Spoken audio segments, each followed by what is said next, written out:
Hello and welcome. My name is John McGulrick, and in this video I'm going to show you the best way to change your guitar strings.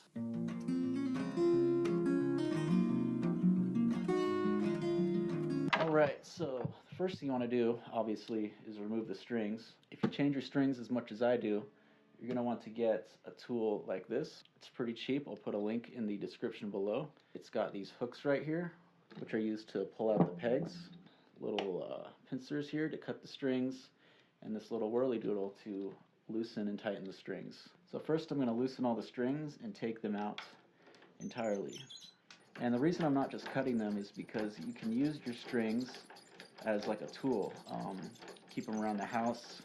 They do kind of build up, so you can throw them away, but they're really good for feeding those strings through your sweatshirts and your pants. You can use them to hang pictures. You can make art sculptures out of them, or you can just throw them away. Alright, so now I'm going to use this little tool here to pull these pegs out. So now I got all my strings here. Wrap them in like a loop. Go like this. You can store them kind of like that. Okay, so the next thing that I like to do is to polish or clean up the neck in between the frets. I have guitar polish here. You can really just use water if you'd like. Spray it down, and I like to use these eyeglass cleaner fabrics because they're really thin and they can get into the cracks between the frets. The grime really likes to build up in between those little crevices there. Okay, so next what you want to do is get your strings ready. I'm putting on these D'Addario 11 gauge. So I'm going to go ahead and put these strings in.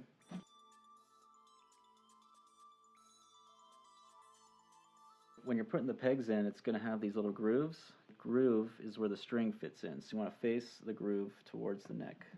Push down and kind of pull it up so it kind of locks in there. Alright, once that's done, you can drape them all over one side and then just give the pegs another little push. Alright, this is the cool part. What you want to do is take your first string to get the hole lined up along the neck. You're going to pull the string. You don't have to pull tight, but you pull it as much as you can. And then you take your scissors or your little tool here. You're going to get the string pulled up as far as you can, and you're going to clip it at the next peg. Alright, so you're going to see that there's about 2 or 3 inches there, and you're going to want to pull the string back so that it's about a finger width out from the hole. Push down on this side. So you push down while this kind of tilts up, and then you're going to turn the peg until it starts wrapping around underneath itself. So you're going to push down with your finger so that when that little bit of string goes around, it stays above the rest of the string that's curling around. And what's going to happen is the string is going to tighten up on itself and stay in place.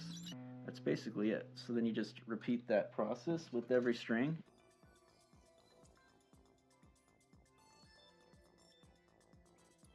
Alright, I'm showing you this one at a little bit of a different angle so that you can see kind of how the string coils up underneath itself.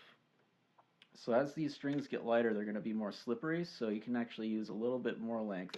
I like to do the strings on opposite sides in opposite directions so that these both come towards the inside of the string.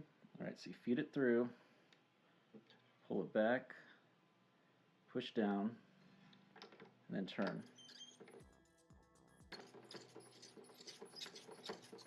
Yeah, there it goes. You see how it kind of tightens up and clenches up on itself.